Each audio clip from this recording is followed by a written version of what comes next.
Kinshasa na biso réalité ya banaki réalité ya banaki no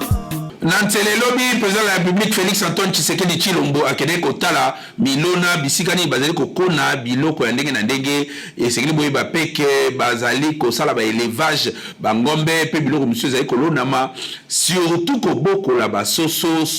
oyo esengeli zonga daipen ndenge ezalaki kala ezongi lisusu ye moko président de la République azali na pointe esengeli boye bapeke mokolo ya lelo bana chango bayembeli Joseph Kabila na nzela embouteillage ya kosakana te toyebi te na kisasa soki tolukaka nini lobi bofingaki mutu bobisaki azonga soki wapi lelo oyo kaka bino bokomi koyembela ye ndenge ezalaka mokili mbanga ya taba balobaka aulu wala esengeli boye bapeke lelo ezali vendredi saint bakretien nyonso basalaka bongo kokanisa liwa ya Jésus Christ ndenge asalaki calvaire na sur la croix ezalaka mokolo ya piété mokolo ya kokanisa bapasi nde ba Kristu nyonso ya église catholique pe ya monde entier bazali ko célébrer mokolo ya lelo nazali na esengo ya ko retrouver bino lisusu mokolo ya lelo na cadre ya KNB News oyo ezali premier magazine epesaka bino ba information en continu kasi na lingala.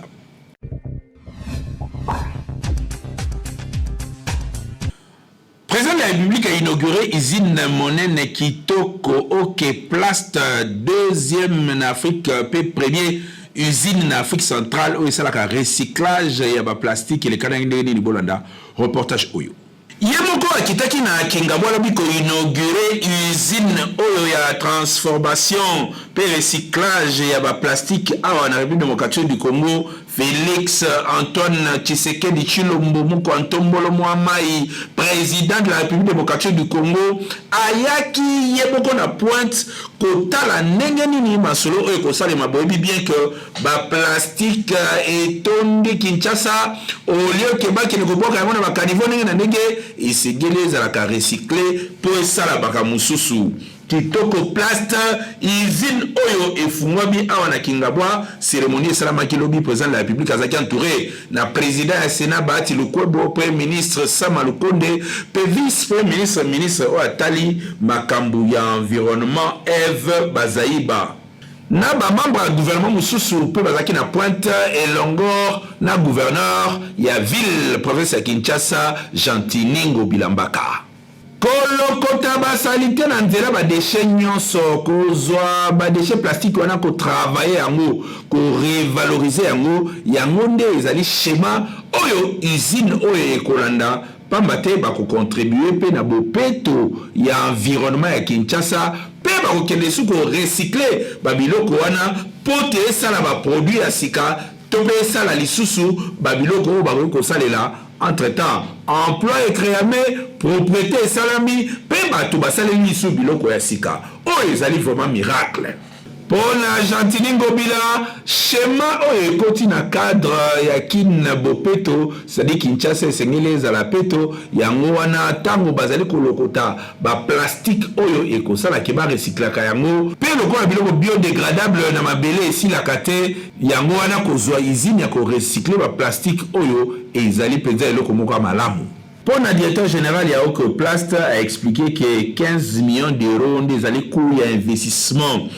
Il y a usine Obomoni Awa peut allouer surtout partenariat public-privé au Bazanango na état congolais bakanisa que makamunye sokoleka kitoko. Pambate entreprise nae non seulement zali ko sala bongo pe zali ko produire misala kasi zali ko se préoccuper na environnement topé et sika ba congolais ba fandaka et ko kozala bongo peto 50 tonnes ya ba déchets et kozala bongo traité par jour capacité ya usine oyo et loko ezalaki sujet à satisfaction pour la vice-premier ministre atali makambo environnement Eve Bazaiba pembeni ya président de la République yemoko Félix Antoine Tshisekedi Tshilombo akati ruban symbolique afungoli usine bakoti na kati ya usine ba visiter usine oyo ya kafu ya munene balobi ezali deuxième en Afrique pe ya liboso awa na Afrique centrale pambate ya boye nano esalama te nano ezala te grâce ya faci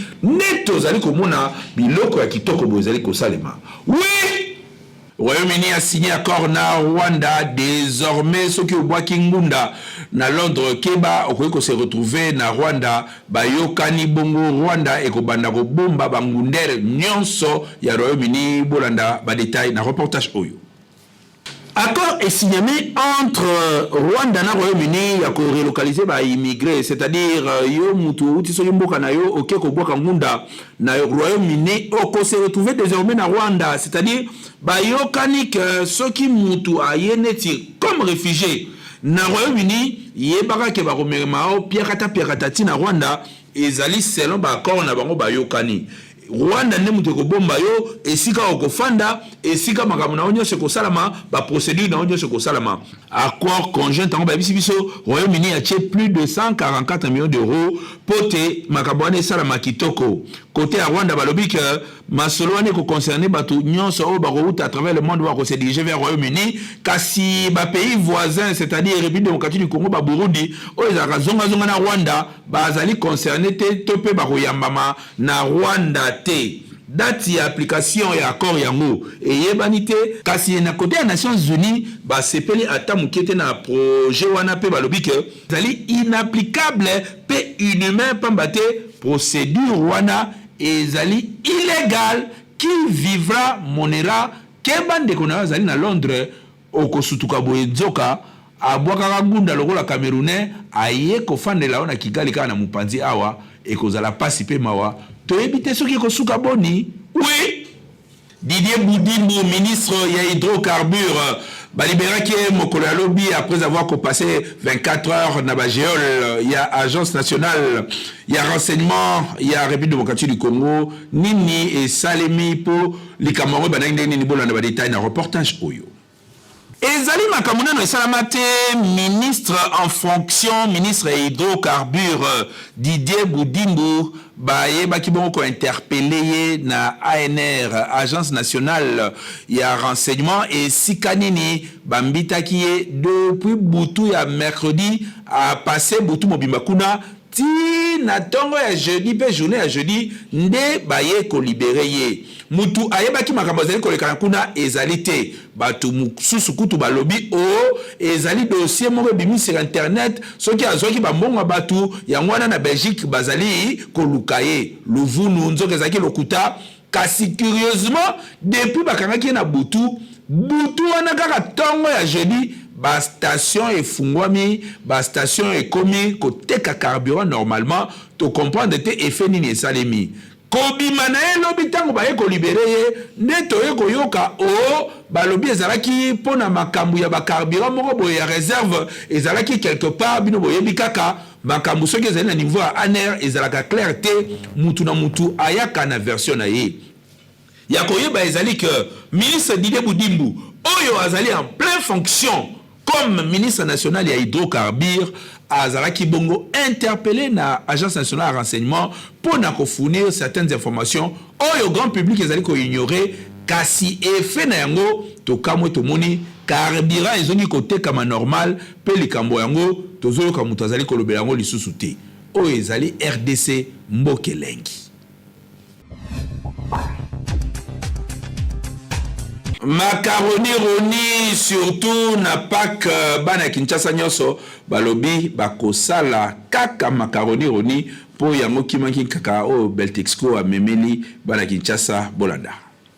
Bayeli susu bango banani société Beltexco toujours ndenge amesana kosunga population congolaise sikoyo ayeli bino eloko ya motuya tunanga nini ezali bongo spaghetti Roni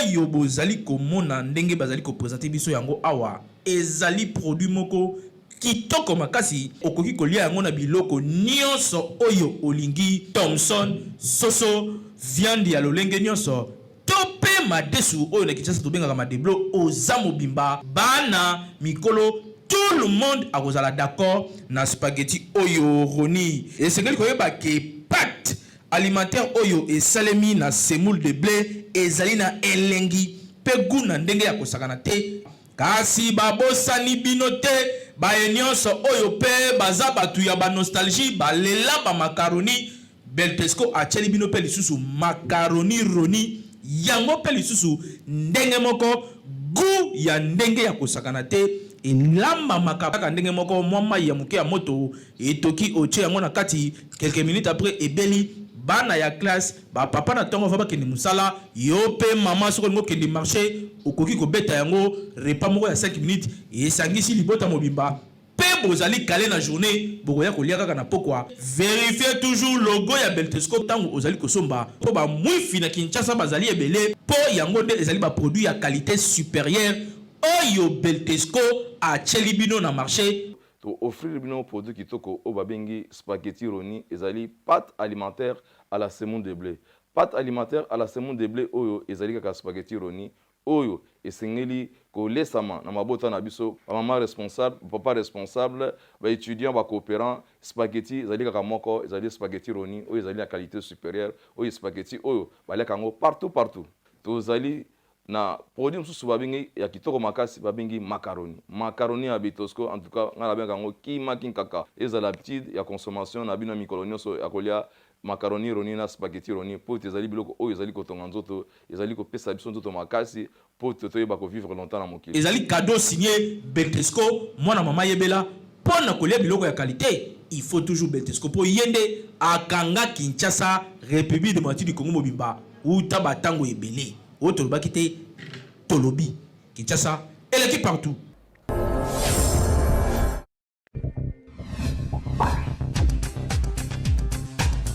Vendredi saint mokolo oyo ba chrétien ya monde entier bakanisaka liwa ya Jésus-Christ topé calvaire oyo Jésus ayokaki sur la croix ezaka mokolo ya piété mokolo ya ko méditer pe mokolo ya ko kanisa base ya foi chrétienne ba détail bolanda na reportage oyo. Lelo vendredi saint ba chrétien catholique nyonso ya monde bazali ko kanisa calvaire ya Jésus-Christ, c'est-à-dire chemin de la croix nzela oyo alekaki ya ekulusu. Selon la foi chrétienne, Jésus-Christ amemaki masumu ya bato ya mokili nyonso sur la croix ye oyo azalaki mwana ya Nzambe a se sacrifier pour l'humanité. Pote humanité tope moto akoka kozwa bongo pouvoir to akoka kozwa bongo victoire wana esala que ye Jésus o azalaki Nzambe ayaki awana se azalaki 100% homme pe 100% roi 100% Dieu yango wana sur la croix akufaki. Ba signe ezalaka ebele na tina ya vendredi saint, c'est-à-dire ba chrétien mingi mokolo ya lelo baliaka misunité c'est baliaka misunité basalaka ba jeune pe ba prière ya makasi bayebaka kokanisa calvaire ya Yesu pe misusu bakendaka tina kolela ndenge Yesu akufaki sur la croix. Procédure wana mobimba ndenge esalemaki à l'époque selon foi chrétien, foi catholique pe foi ya bato nyonso bakoyaka na Jésus-Christ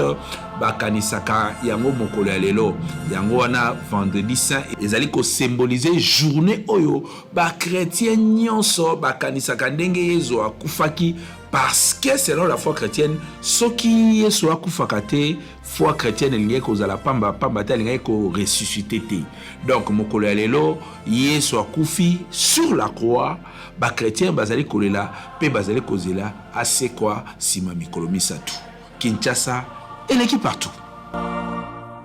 Tokomi na suka édition lelo na ina plaisir à présenter Milo KNB News bo continuer kolanda biso na KNB News sur YouTube, KNB News beta kuna landa ba information en continu pambate ba information ya solo pe professionnel mon côté na terrain tozali ko continuer toujours ko mener bango ndenge ezalaka kaka awa ba information professionnelle ba grimace mingité nyonso ezali ko salema toujours avec impact na idéologie lobby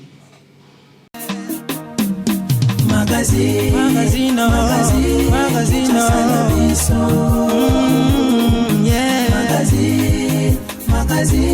Kinshasa na biso réalité ya banaki réalité ya banaki no